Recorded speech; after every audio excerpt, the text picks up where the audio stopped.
to Blue Horizon. I am Dr. Chizoba Anyika, and this is our series, Lessons from Pride Rock. Leadership Beyond the Crown. How can we diversify Africa's coastal tourism sector through leadership? Today, we are looking at one of the most important lessons Mufasa teaches his son Simba. Courage is not recklessness. Young Simba wanted to prove that he was brave.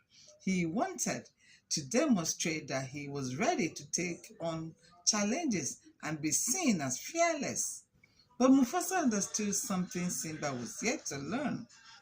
Being brave does not mean deliberately putting yourself or others at unnecessary risk.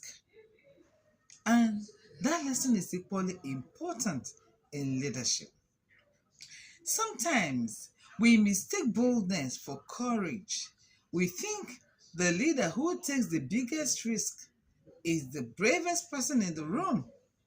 And that's not true. That is not exactly true. Not necessarily true.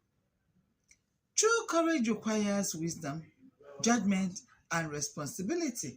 A courageous leader imposes. A courageous leader assesses the situation. A courageous leader listens to counsel. And when the time comes to act, they act decisively because leadership decisions rarely affect only the person making them.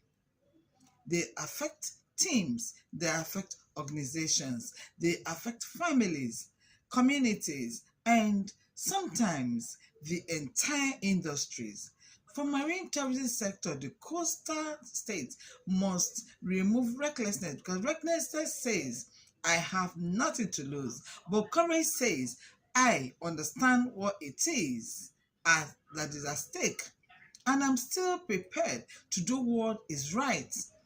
That is the difference.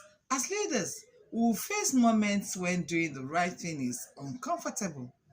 Usually, there will be pressure to follow the crowd, where the safest option is not necessarily the right option.